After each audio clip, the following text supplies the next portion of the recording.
it's about, let's say that what we're hoping to do is to develop effectively a website where you can present information, and you have questions coming off that, and basically use a program to develop policy, not just a black and white yes or no. You've got an idea, yes, and then work your way through that process. But it's not something that you can just do. And Facebook, terrible. You see that all the time on Facebook. Well, it's terrible for developing an idea. It's great for going terrible for actually developing an idea. That's why because people can shout it down so quickly, and then it just drops off the top of the page. Yes, and you're gone. It just disappears. So the forum structure is a bit better, but there are things that can be done. To basically to have an idea in the middle of the page, and then to hold it there and to look at the things around it, and it's basically something that technology will undoubtedly eventually address this, whether it's to be more fluid rather than a linear line. Yeah. Look at the way think about the way that an idea comes into you when you're sitting in a commissioners meeting thinking about this. There's loads of things. Yeah, something prompts something else, and it all just flows out. And the way that a conversation around that table would happen, it's not the way it happens on Facebook. Yeah, that's true. And it's to do with the actual flow of that idea. Facebook is terrible, and to a certain extent, forums are the same, because whereas that's not how a conversation or an idea develops. So it's thinking of a different way to present that, so the public can follow it a bit more and have a bit more input, because I say the problem that you're facing at the moment is exactly as you said. You presented it as a black and white, and then you're left with the ramifications, because it's difficult for them to keep to work through those. And also I worry that one of the things I don't like about generally whether it's local or national politics is the length of time things take. When you were talking about where you go back and you reconsult, it just sort of like instantly I sort of thought, oh God, no. You're taking like a 4 week, 6 week, 2 week, whatever process, and just dragging it out, which I can see the benefits of doing it, because you get the right answer at the end. But I can also see how difficult to keep people's attention. Yes, when you're on like the 5th consultation of the same thing, people I haven't changed my mind yet. Yeah, no, that's. I think it basically comes down to what type of, if you have a form of direct democracy where you're just allowed to get on with it, and if you get it really wrong, the public can stop you. That's fine. I think at that level you will only maintain a certain level of interest from people who are interested in a particular topic. Yes. And ultimately then it does become your responsibility to try and balance that. Well, that's an interest group, people who are interested in, and I might not have gathered the interest of somebody who does use the park but isn't aware of the dog issue. And so then that becomes the balancing act for you as a representative. If the power of the public is over the top of that, ultimately it does make you think a bit more about, well, I've got to. It basically encourages you to think about the whole community. I see that this group wants to walk their dogs in the park, but here's a view. If you get it really wrong, you know about it, and then you know about it, but you know about it in 3.5 years' time. Yeah, that's the terrible thing, isn't it? When you restand. When you're on a doorstep, like, hey, 3.5 years ago. I was like, oh, did I forgot about that. And see the flip side is a completely is something probably much further down the line in terms of the future evolutions of this idea of a more ongoing kind of ongoing conversation, ongoing debate, around allowing people to constantly sort of contribute to an idea, and I think that's probably a long way in the future right now. From where we are here, I think I have no doubt that eventually it will happen if you look at the way technology is going now. But I've got to aim high.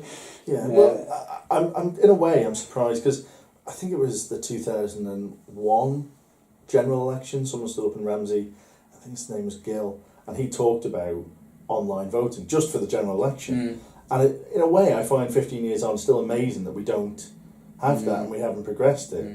And that actually it still surprised me that the government consultations weren't online until recently. I just kind of assumed they were. I didn't really pay that much attention. And I think it's shown with Ramsey's recent consultation that actually by just going online and making it easy and convenient for people to express their view. Yeah, you started that process. Undoubtedly, you as a representative of Ramsey can reach more people than they could 10, 15 years ago just by that fact.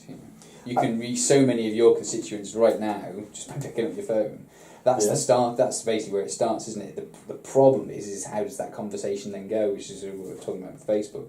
It's not a very easy way to to develop an idea at the moment. And I found that because I work in Douglas, I'm out of Ramsey 7-8 hours a day. In the winter, I don't see the town in daylight except for the weekend. Yeah.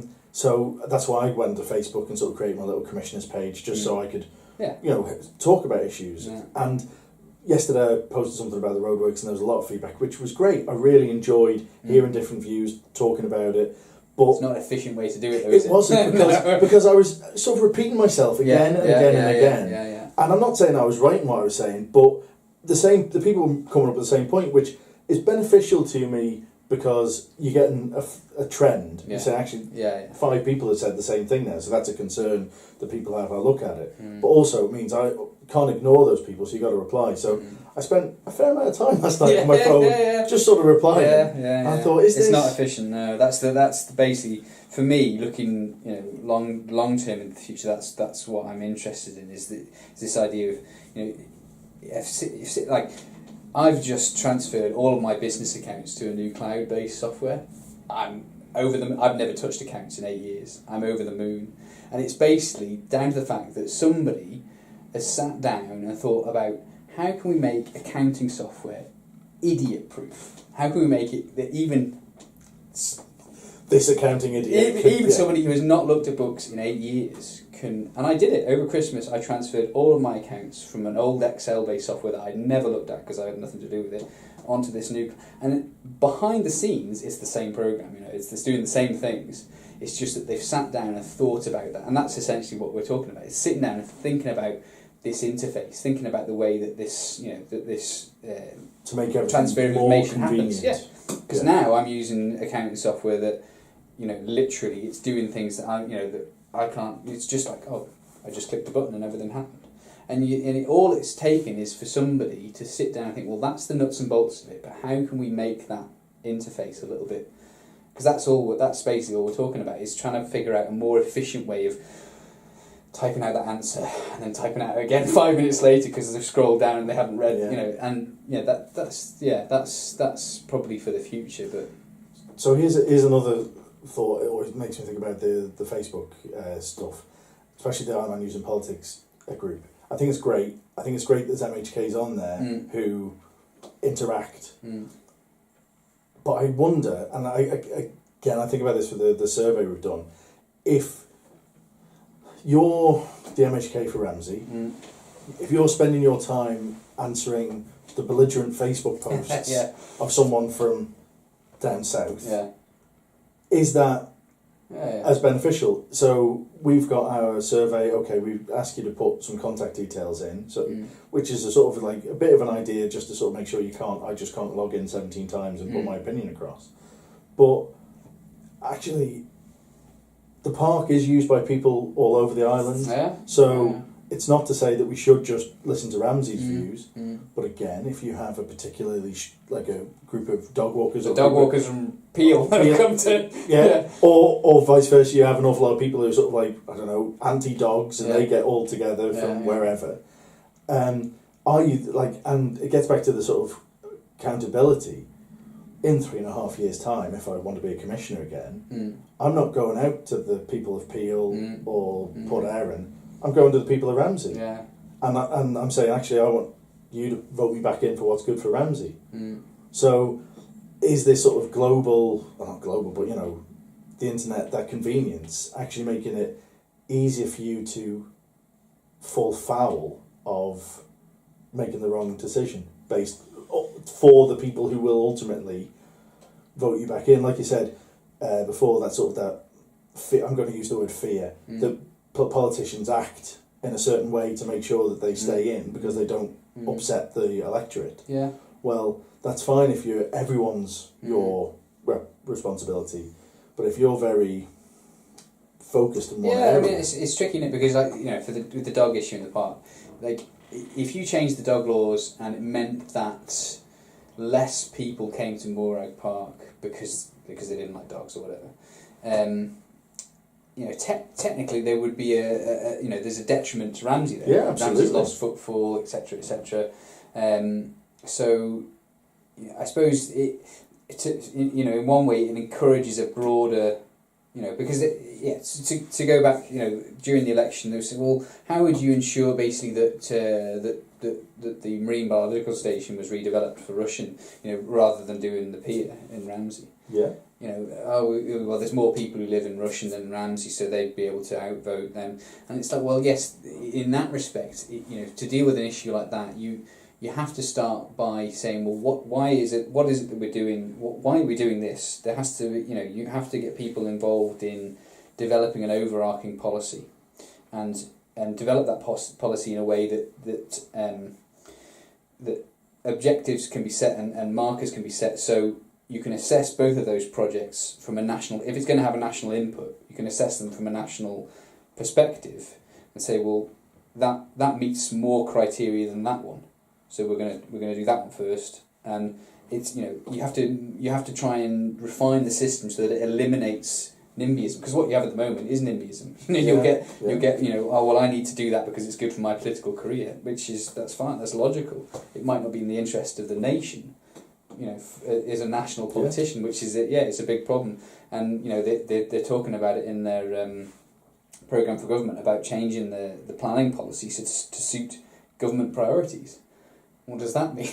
It means the priorities of whichever minister gets to have his finger in it, and that's, you know, I think that's still going to be a problem. You are going to see certain decisions. You see it now. There've been, you know, a couple of instances down south recently where, well, you know, the relationship there is not as clear as you'd like it to be. You know, they're going to tweak the rules till they suit themselves. To their benefit, yeah. Yeah, and so I think, you know, if you had the public involved, if you had the public of Ramsey involved in the overall consideration of the dog bylaws for Morag Park, part of the debate has to be, are we going to, you know, if we change it, there might be a detrimental effect to some people in Ramsey, but there's a benefit of bringing more people into the town, and ultimately, it comes back to this thing: you're never going to please everybody. No, you know, you might make a few shopkeepers happy by bringing some more people into Ramsey, bringing a bit more cash in, but you might upset a few dog walkers. You know, there is no perfect solution. No,